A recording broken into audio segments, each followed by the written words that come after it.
Hello and welcome. I'm Tania Schaefer from Schaefer Interview. I'm the attorney and conveyancer here. Today we have Lonwabo Fololo from Rawson's Properties with us, and very welcome, Lonwabo. Thank you for having me. How does the calculation of the conveyancing fees work? Conveyancing fees are a set tariff that was established by the Law Society. There's different law societies in South Africa, and it's a tariff that's calculated according to the purchase price of the property. So the higher the purchase price, the higher the conveyancing fees. And with the registration of bonds, it works exactly the same.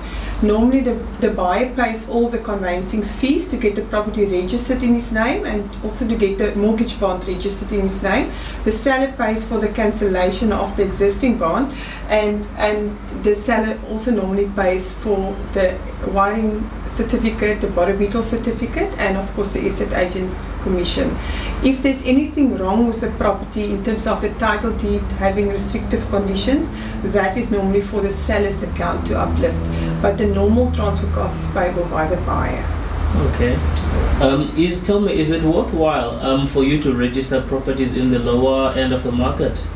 Yes, definitely. Although our fees are calculated according to the tariff, as I just said, for us any client is an important client, and even with it doesn't matter how low your fees are. It's always nice having that connection with the client, and then have a satisfactory client that will in future also refer business to you. And we always say that even the small beans also fills the packet. All right, thank you. Will the clients buying the lower end of the market get the same service at Schaefer Attorneys as the one buying the more expensive markets? Yes, definitely, Lonwabo. For us, it's very important to have a satisfactory client. And I must say, the clients that buys the cheaper houses are actually the client that's so appreciative the day when you phone them and you tell them it's registered. Because for most of those clients, that's a moment that they've been striving for, and they couldn't accomplish it before. So you're actually part of that memory that they have for getting that property. Whereas if you buy or if you register property in a businessman's name and he's got 100 more properties, you're actually just a nuisance, just another phone call that he's receiving. So you actually get more that warm feeling of working with clients in a lower income of the market. And we personally also, as property investors, we buy and sell all over Port Elizabeth, and we actually like doing it in the lower income markets, because there you can take a property, you can enhance the value of the property, and because there isn't a lot of properties going around that's good quality for a client in the 400,000 rand market, they can't understand actually that they can buy for 400,000 rand a property that's fully full of cupboards, that's got flooring, wooden floors in, or carpets, and it's so nice. Even if you make a little bit less profit on that sale, it's really that appreciation of the client that's worth it at the end of the day, actually more than the fees that you are taking. How does the transfer differ from the properties that are more expensive and the one that are in the lower end of the market? How does it differ?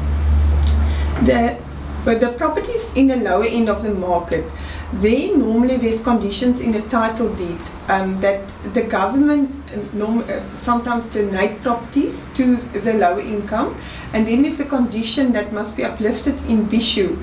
That takes quite a while, because the buyer is not entitled to sell the property in a period of 8 years from the date that he acquired the property from the government, and the date then he sell the property. So that process takes longer, and with the registration of the bond for the buyers, the bank's got special products for they call it affordable housing bonds, where the bank imposes a condition, for instance, that the buyer must go for education training and receive a certificate that he knows what the bond is all about.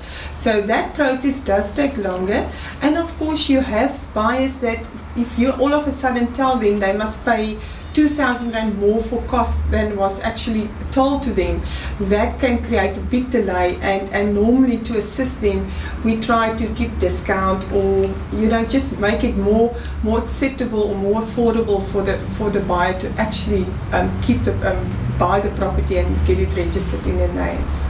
All right, now that's lovely to hear. Thank you. Can you give a tip to estate agents working in the lower end of the property market? Yes, definitely. The first thing is make sure that your buyer knows exactly what it's going to cost him per month on the bond. Also, the insurance that you will have to take out on the property, because a 200 rand difference can be quite a lot to clients in the lower end of the market. And also advise them totally on the payment of the conveyancing fees to get the property registered in their name and the bond registered in their name.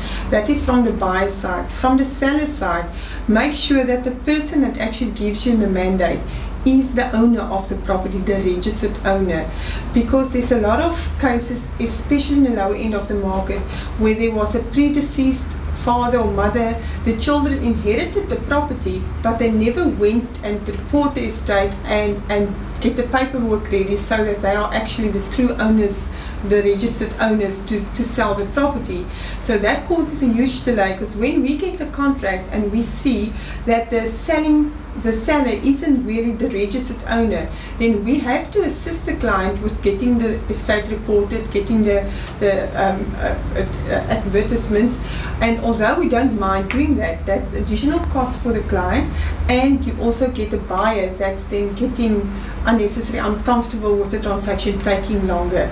So when you take the mandate, make sure that initial paperwork is already in place, and for that we can assist any estate agent that's got the mandate with the property, although they haven't sold it, to just get that initial paperwork in place, so that the time when it's actually sold, that we can get it registered much quicker.